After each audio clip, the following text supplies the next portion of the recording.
हाँ, सभी दर्शकों को राधे राधे। और सभी फौजी भाइयों को जय हिंद। मैं आचार्य उपेंद्र मधुकर और आचार्य विमलेश यूट्यूब चैनल के माध्यम से आज एक नया दृष्टांत आपके बीच लेकर के आ रहा हूँ। इसका विषय है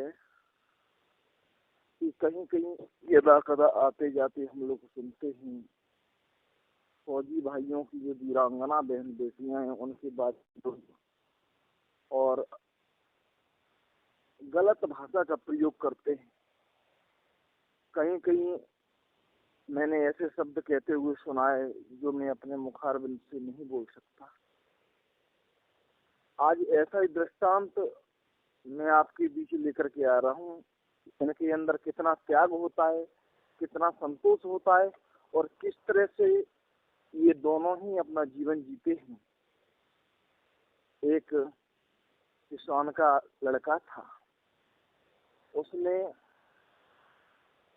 बड़ी मेहनत की और 12वीं उत्तीर्ण करने के बाद उसका एक सपना था कि मैं एक सैनिक बनूं।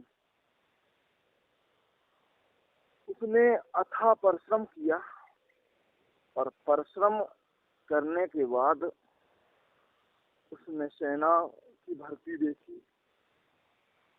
लेकिन आप जानते हो इस कलयुग की ये रीत है कि अगर कोई अच्छा कार्य करता है तो लोग उससे जलने लगते। उसके भी गांव में कई जलने वाले थे।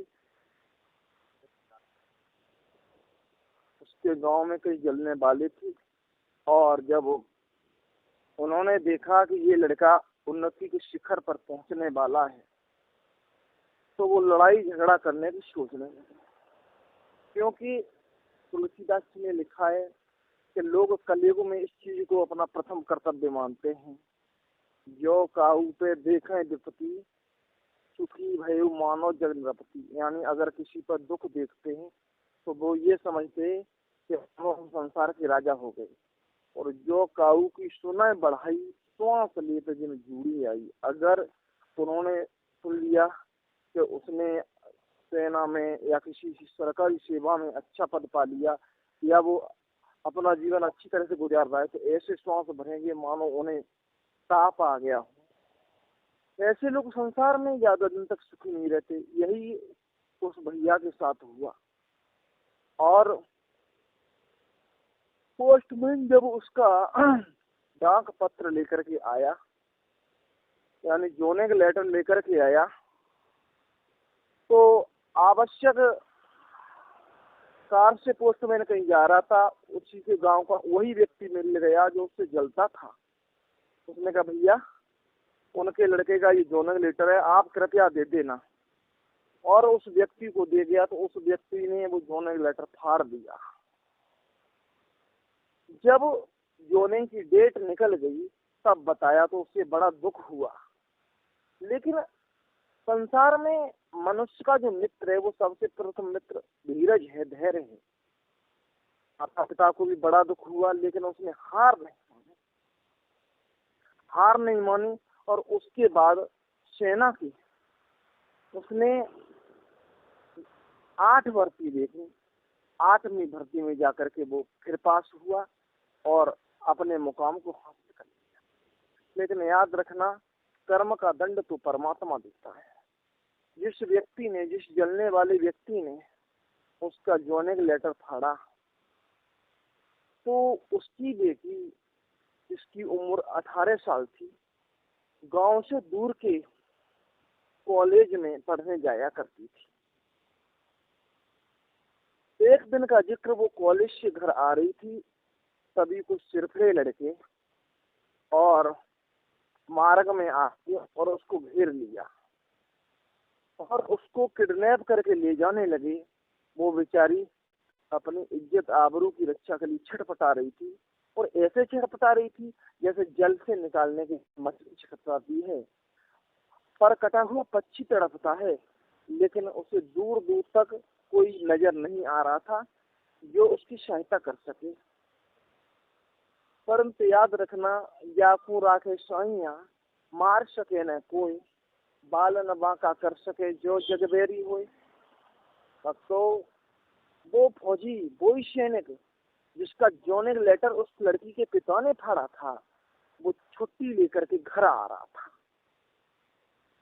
शहर पर उतरा तो उसके कुछ मित्र भी उसके साथ हो लिए और मित्रगणों के साथ वो गांव आने लगा तो रास्ते में उसने एक लड़की की चीख पुकार की आवाज सुनी, दौड़ पड़ा। लेकिन उसके मित्र ने जब उस लड़की को पहचाना तो कहा कि फौजी भैया, जैसे को तैसा होने दो, पिटफोट है, जैसे को तैसा होने दो। इसके पिता ने आपकी मेहनत बर्बाद की थी, वही दंड परमात्मा दे रहा है, अरे तुम्हारा क्या जाता है।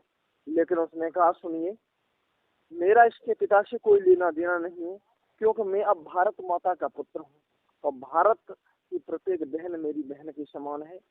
और वो कूद पड़ा, उन सरफरे लड़कों से उस लड़की को छुड़ाया। लेकिन इतने में छुड़ाते छुड़ाते एक लड़का उस लड़की के सर पर चाकू से वार कर गया, जिससे उसका लहू बहने लगा।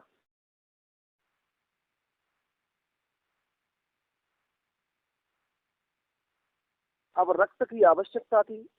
गांव में खबर फैल गई। उसका पिता रोता कलपता हुआ आया। अब रक्त कौन दे।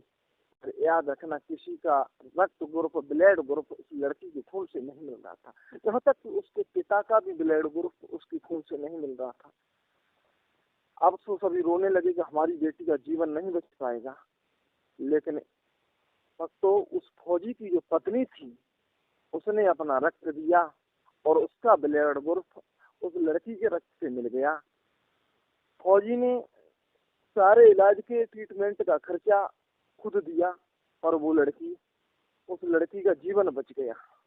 तो इस कहानी का उद्देश्य यही है कि हमें कभी किसी के साथ गलत नहीं करना चाहिए।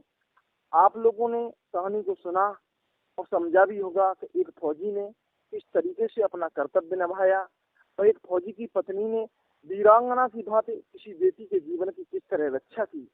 जो लोग इनके बारे में गलत विचार रखते हैं वो धरती पर मनुष्य के नाम पर कलंक है, क्योंकि जब ये भारत माता के सपूत हो जाते हैं, बॉर्डर पर ऐसे समय गुजारते हैं कि इनकी जिंदगी और मौत परमात्मा के हाथ में होती है।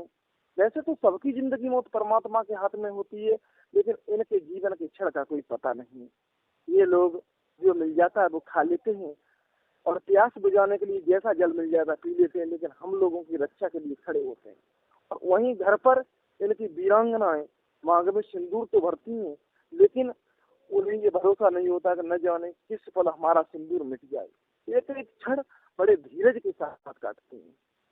तो ऐसे फौजी भाइयों को और ऐसे फौजी भाई की पत्नी वीरांगना को हम लोग सैल्यूट करते हैं और यही कामना करता हूँ कि ऐसे फौजी भाइयों के लिए सदैव हम लोग अच्छे विचार रखें और परमात्मा का चिंतन करते हुए और मनुष्य जीवन को मनुष्य जीवन की तरह जिए। जय श्री राधे, जय हिंद।